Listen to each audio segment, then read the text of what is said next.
मौलाना अब्बुल कलाम आजाद स्वतंत्र भारत के प्रथम शिक्षा मंत्री, राजनेता, कवि, हिंदू मुस्लिम एकता के समर्थक और भारत के महान स्वतंत्रता संग्राम सेनानी और एक मजबूत कांग्रेसी नेता के रूप में संपूर्ण भारत में जाने जाते हैं।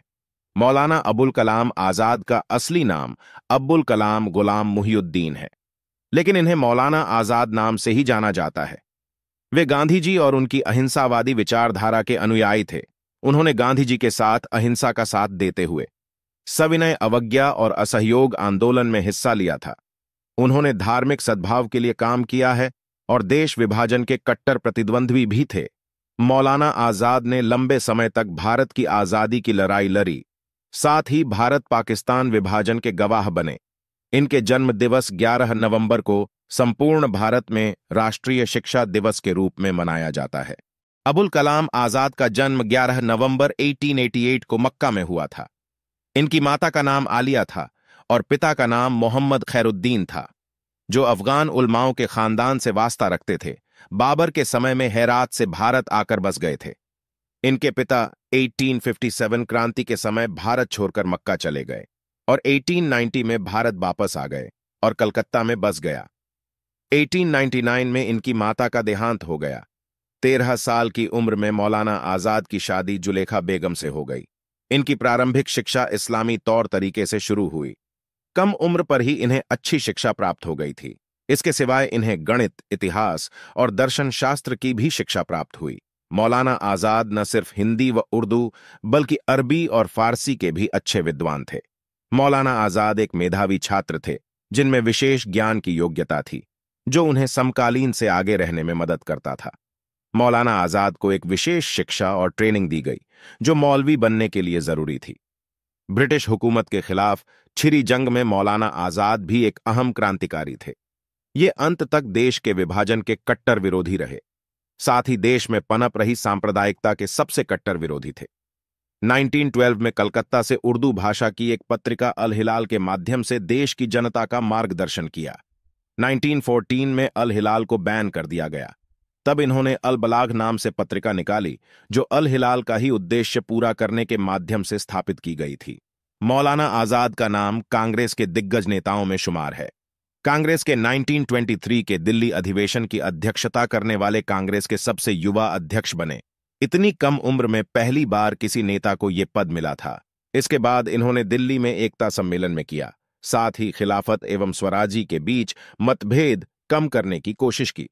1930 में गांधी जी के साथ किए नमक तोड़ो आंदोलन में आजाद जी को बाकी नेताओं के साथ गिरफ्तार किया गया। 1934 में इन्हें जेल से रिहाई मिली।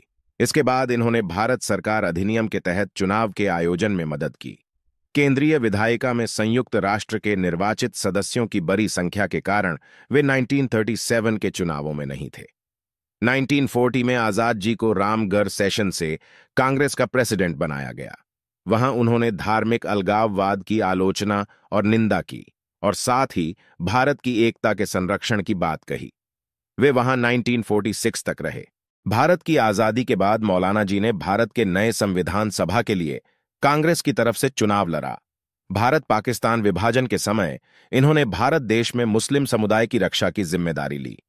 विभाजन के समय वे बंगाल, बिहार, पंजाब एवं असम गए, जहां उन्होंने लोगों के लिए रिफ्यूजी कैंप बनवाए, उन्हें खाना एवं सुरक्षा प्रदान की। जवाहरलाल नेहरू की सरकार में मौलाना जी को पहले कैबिनेट मंत्रिमंडल में 1947 से 1958 तक शिक्षा मंत्री बनाया गया। मंत्री बनने के बाद आजाद जी ने 14 वर्ष से कम उम्र के सभी लोगों के लिए शिक्षा अनिवार्य कर दी। साथ ही वयस्क निरक्षरता, माध्यमिक शिक्षा और गरीब एवं महिलाओं की शिक्षा पर बल दिया, जिससे देश की उन्नति जल्द से जल्द हो सके। वे वैज्ञानिक शिक्षा पर विश्वास करते थे। इन्होंने कई यूनिवर्सिटी एवं इंस्टीट्यूट का निर्माण कराया, जहां उच्च दर की शिक्षा मौजूद कराई। मौलाना आजाद के तत्वाधान में ही देश का पहला IIT और IISc एवं विश्वविद्यालय अनुदान आयोग का निर्माण हुआ था।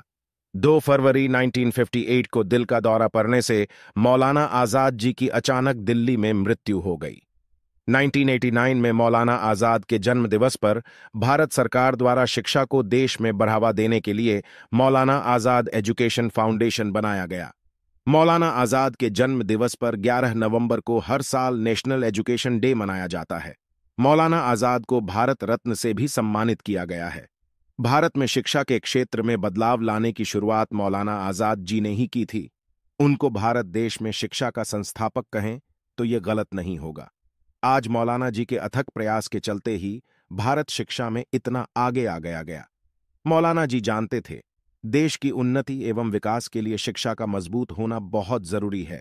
यही कारण है कि अपने अंतिम दिनों में भी वे इसी ओर प्रयासरत रहे।